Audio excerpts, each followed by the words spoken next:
Baiklah, Assalamualaikum warahmatullahi wabarakatuh. Perkenalkan, saya Muhammad Umar Al-Ghazali dengan NIM 24109111100038.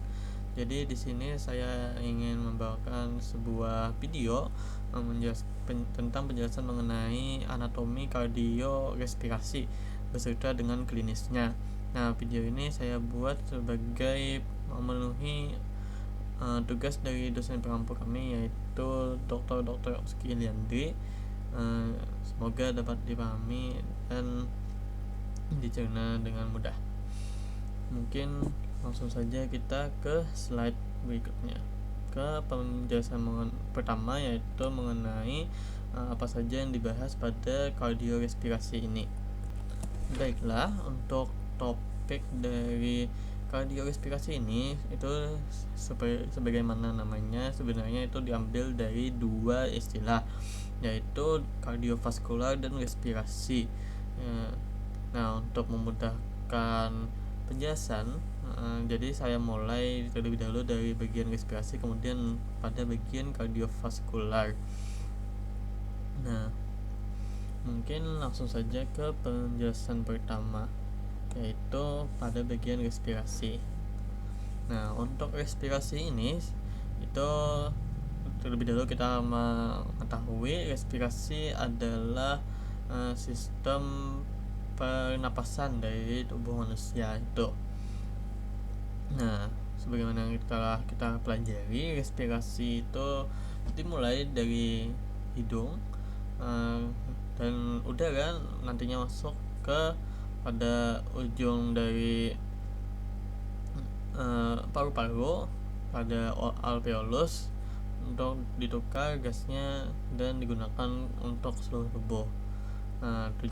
Fungsi dari respirasi ini sendiri adalah untuk melakukan terjadinya pertukaran gas dari CO2, mengeluarkan CO2 yang ada di dalam tubuh dan memasukkan O2 ke seluruh tubuh agar bisa diedarkan nantinya oleh sistem kardiovaskular.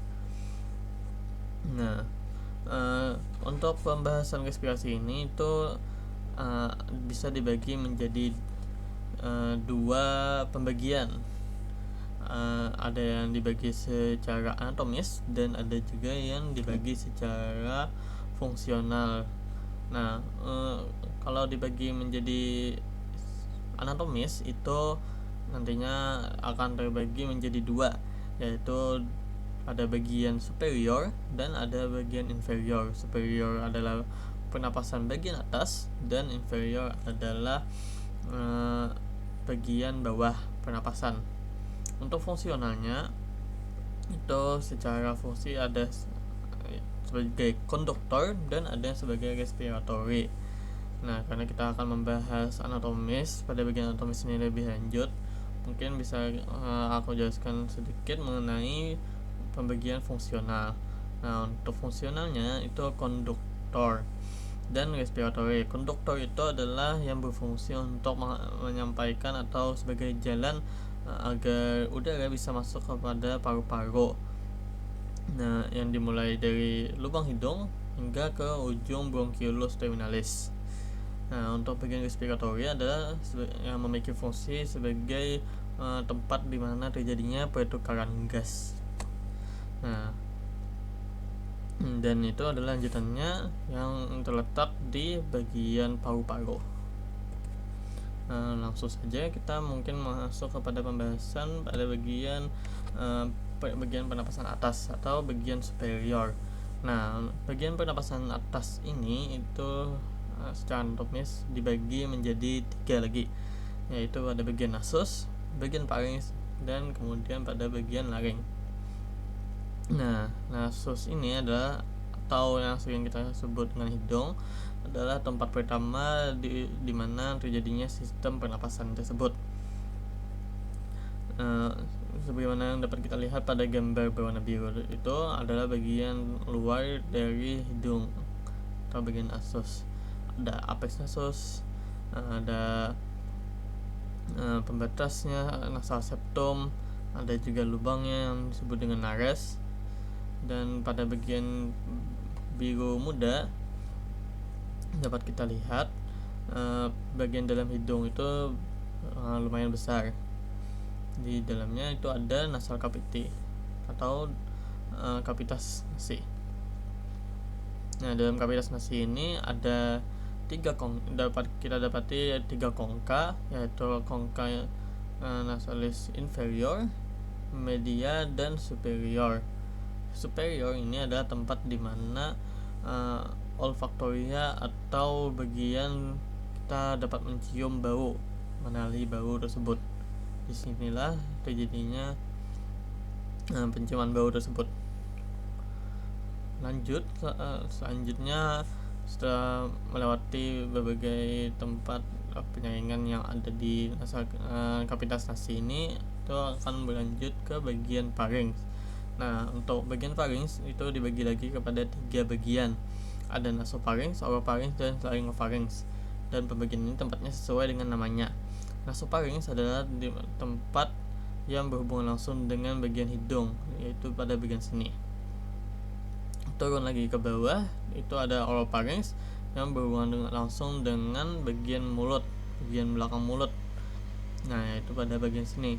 Dan kemudian itu ada terakhir ada laryngopharynx atau tempat bertemunya pharynx dengan larynx, yaitu pada bagian sini. Selanjutnya di bawahnya lagi itu ada larynx. Nah, untuk larynx ini sendiri sebenarnya itu ada beberapa pendapat. Ada yang berpendapat bahwa larynx ini masuk pada pernapasan atas, dan ada yang berpendapat juga untuk larynx ini masuk ke pernapasan bagian bawah, karena larynx ini letaknya berada di antara pembagian tersebut. Di sini saya mengambil pendapat yang menyatakan itu masuk kepada pernapasan atas. Nah, struktur penting yang ada pada bagian epiglottis ini yaitu bagian larynx ini yaitu epiglottis, yang mana epiglottis ini dapat kita lihat itu berada di sebagai sekat antara jalur pernapasan dan jalur pencernaan. Jadi sangat berguna epiglottis, keberadaan epiglottis ini. Dan apabila kita terjadi kesedak itu karena adanya makanan yang ingin masuk ke saluran pernapasan dan dicegat oleh epiglottis ini. Baiklah, selanjutnya pada bagian pernapasan bawah itu dimulai dari trakea hingga ke ujung alveoli, kemudian ada pulmo dan ada pleura. Nah, setelah masuk ke larynx itu nantinya akan berlanjut ke trakea. Untuk pembentukan untuk trakea sendiri itu terbentuk dari kartilago atau tulang rawan, sehingga dia lebih kuat dan lebih tebal supaya memudahkan udara untuk masuk dan tidak terjadi pengecilan. Dan dari trakea ini nantinya akan berlanjut lagi dan memotong pada bagian bronchus. Ada bronchus pada bagian kanan dan ada yang bagian kiri, yang mana akan memotong lagi menjadi bronchiolus, dan ujung-ujungnya nantinya sampai di alveolus atau alveoli. Nah, tempatnya terjadi pada bagian bronchus ini itu terjadi di dalam pulmo atau paru-paru itu sendiri. Dan sebagaimana kita ketahui, pulmo atau paru-paru itu ada 2, yaitu pada bagian kanan dan bagian kiri. Nah, untuk paru-paru itu memiliki ruang atau namanya lobus. Untuk lobus ini itu berbeda antara yang kanan dan yang kiri. Nah, yang kanan memiliki 3 lobus dan lebih besar ukurannya dibandingkan yang kiri. Ada yang bagian atas, tengah, dan bagian bawah. Sedangkan pada bagian kiri itu hanya memiliki 2 lobus, bagian atas dan bagian bawah. Kenapa bagian kiri lebih kecil dan ruangannya hanya 2? Karena sebagian besar jantung itu terletak di bagian kiri, sehingga Nah, pada bagian yang ini itu nantinya diisi oleh jantung. Nah, kemudian ada pleura yang menutupi atau menjadi sekat antara otot dada atau otot toraks dengan paru-paru itu. Nah, untuk pleura ini itu ada dua lapisan. Yang pertama ada pleura bagian visceral atau visceralis yang menutupi bagian yang berbatasan langsung dengan paru-paru tersebut, dan ada pleura bagian parietalis yang berbatasan langsung dengan otot-otot bagian dada, juga dengan diafragma. Nah, selanjutnya kita masuk kepada bagian klinis. Itu bagian respirasi ini mungkin saya cukupkan pada beberapa ini saja, yaitu yang pertama ada chest drain. Chest drain ini adalah sebuah cara untuk menghilangkan atau mengeluarkan cairan efusi pada bagian pleura yang berlebihan dan bisa menyesakkan dada. Nah, kemudian ada pemeriksaan rinoskopi, yaitu pemeriksaan yang dilakukan pada bagian ujung dari hidung atau pada bagian pharynx, dan nantinya dilakukan penglihatan pada pada bagian atasnya dan pada bagian bawahnya dengan menggunakan cermin. Kemudian ada polip nasi. Mungkin beberapa sudah mengetahui polip itu adalah ketika terjadinya pertumbuhan daging pada bagian kavitas nasi, sehingga akan menutupi bagian hidung itu dan menyusahkan untuk bernapas. Terus ada krikotirotomi, yang mana ini dilakukan pembelahan pada bagian krikotiroid yang dilakukan untuk membuka saluran pernapasan pada bagian ujung laring. Kemudian ada tracheostomi, yaitu prosedur yang sama dengan krikotirotomi, tapi ini dilakukan pada bagian trakea. Kemudian terakhir itu ada asma, yaitu terjadinya penyempitan pada bagian pernapasan, lebih tepatnya mungkin pada bagian bronkiolus, dan membuat bernapas itu lebih susah. Nah, lanjut kepada pembahasan kedua, yaitu ada bagian kardiovaskular. Nah, kardiovaskular ini sebenarnya terdiri dari dua kata juga, yaitu kardio yang memiliki arti jantung dan vaskular atau jaringan pembuluh darah. Dapat kita lihat pada gambar itu bagaimana jantung dan peredaran darah tersebut. Nah, untuk bagian jantung ini dapat kita lihat pada bagian luarnya. Nah, jantung itu nantinya akan terhubung dengan vena cava bagian superior dan inferior, kemudian ada aorta, kemudian ada arteri pulmonalis dan vena pulmonalis, yang kegunaannya akan kita jelaskan selanjutnya. Nah, pada bagian luar ini ada dua bagian penting yang dapat kita lihat, yaitu ada auricula bagian kanan dan ada auricula bagian kiri.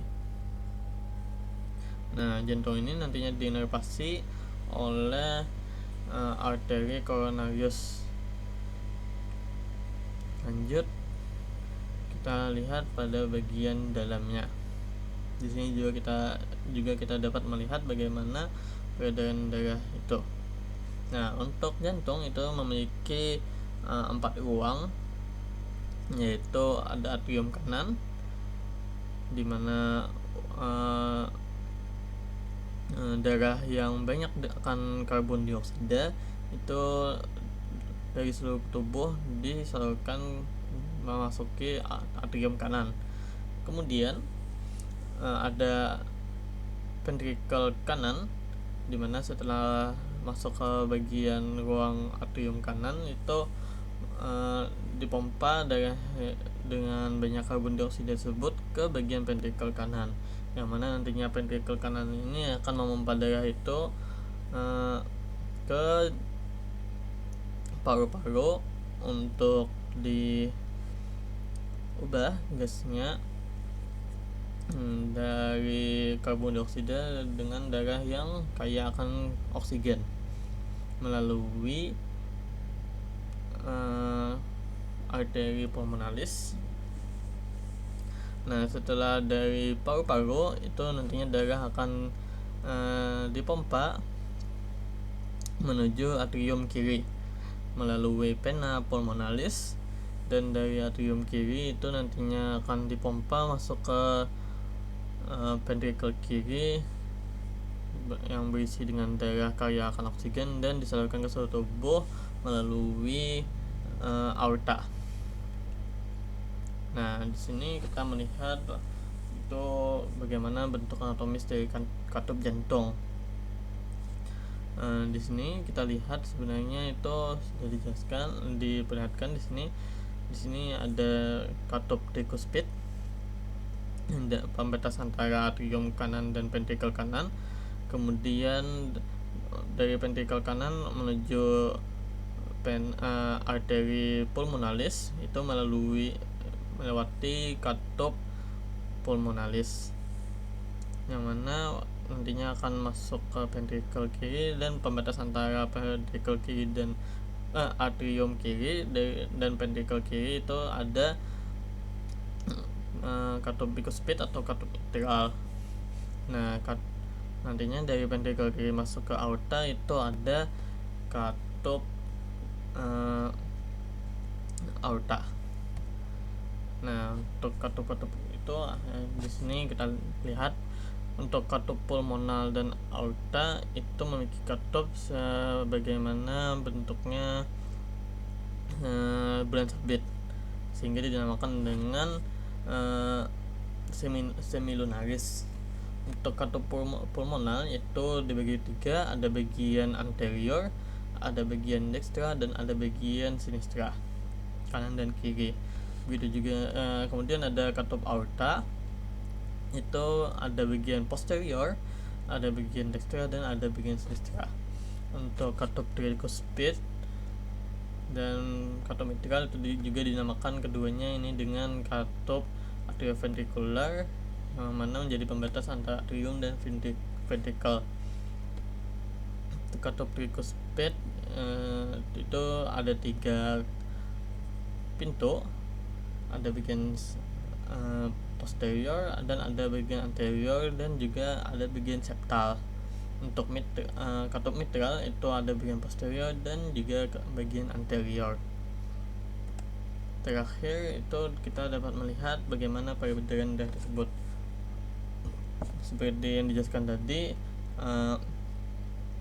darah yang kaya akan karbon dioksida nantinya akan masuk melalui atrium kanan, kemudian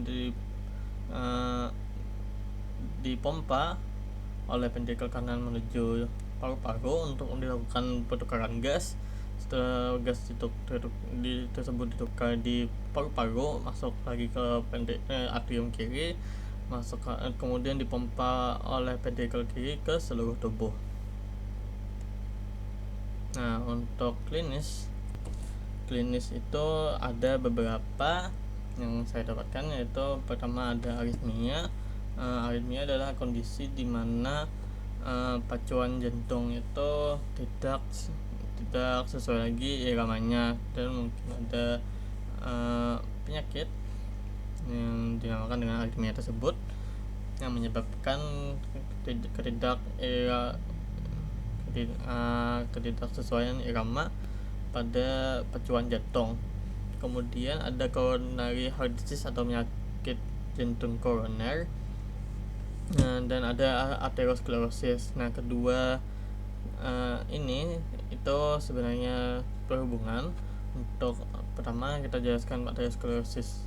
Nah, aterosklerosis ini adalah ketika pada arteri ataupun vena itu ada penumpukan zat yang bisa menyebabkan pada penyempitan pembuluh darah tersebut. Nah, apabila terjadi penyempitan pada bagian arteri coronarius pada jantung, nah nantinya akan menuju kepada coronary heart disease atau penyakit jantung koroner.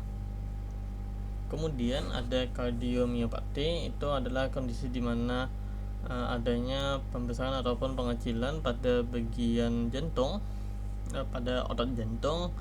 Dan yang terakhir ada peripheral arterial disease, yang kurang lebih dengan aterosklerosis, di mana itu membuat peredaran darah dalam tubuh itu lebih susah.